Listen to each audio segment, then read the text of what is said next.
আসসালামু আলাইকুম, hello everyone, welcome back to my new video.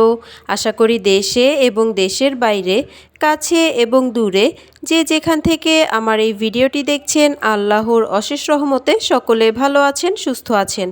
আলহামদুলিল্লাহ, আমরাও ভালো আছি।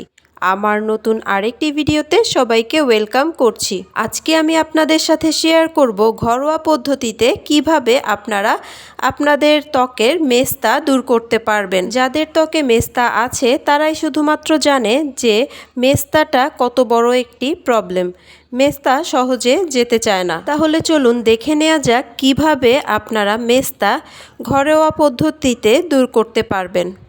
প্যাকটি বানানোর জন্য আমি এখানে পেয়ারা পাতা ভালো করে ধুয়ে সামান্য একটু পানি অ্যাড করে ব্লেন্ডারের সাহায্যে ব্লেন্ড করে নিয়েছি। আপনারা চাইলে পাটায় বেটেও পেয়ারা পাতার রসটা বের করে নিতে পারেন।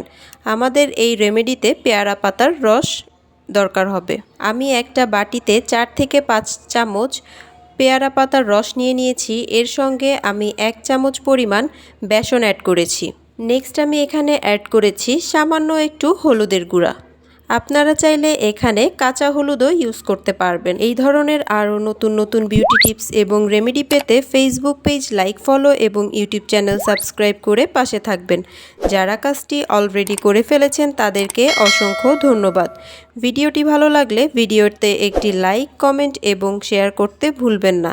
আপনাদের একটি লাইক, কমেন্ট এবং শেয়ার আমাকে নতুন নতুন আরও অনেক ভিডিও করার উৎসাহ যোগায়। নেক্সট আমি এখানে অ্যাড করেছি 1 চামচ পরিমাণ অ্যালোভেরা জেল। এরপর আমি এখানে অ্যাড করছি লেবুর রস। কারো যদি লেবুর রসে অ্যালার্জি থাকে তাহলে আপনারা এখানে লেবুর রসের পরিবর্তে টমেটোর রস ইউজ করতে পারেন। নেক্সট আমি এখানে সামান্য একটু গোলাপ জল অ্যাড করছি। অনেকেরই প্রশ্ন থাকতে পারে এই রেমেডিটা আপনারা কতদিন পর্যন্ত ইউজ করবেন, কতদিন পর্যন্ত ইউজ করলে আপনাদের মেস্তা দূর হবে।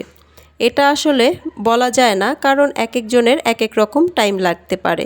কারণ এটা নির্ভর করে আপনার মেস্তাটা কতটা পুরনো, কত বছর ধরে আপনার মেস্তাটা রয়েছে তার উপর। যত পুরনো মেস্তা তত বেশি সময় লাগবে। আপনাদের ফেসের যেই স্থানগুলোতে মেস্তা আছে আপনারা মেস্তার উপর এইভাবে এই প্যাকটিকে লাগিয়ে রাখবেন। আমার আজকের ভিডিওটি এই পর্যন্তই। আল্লাহ হাফেজ। Thanks for watching.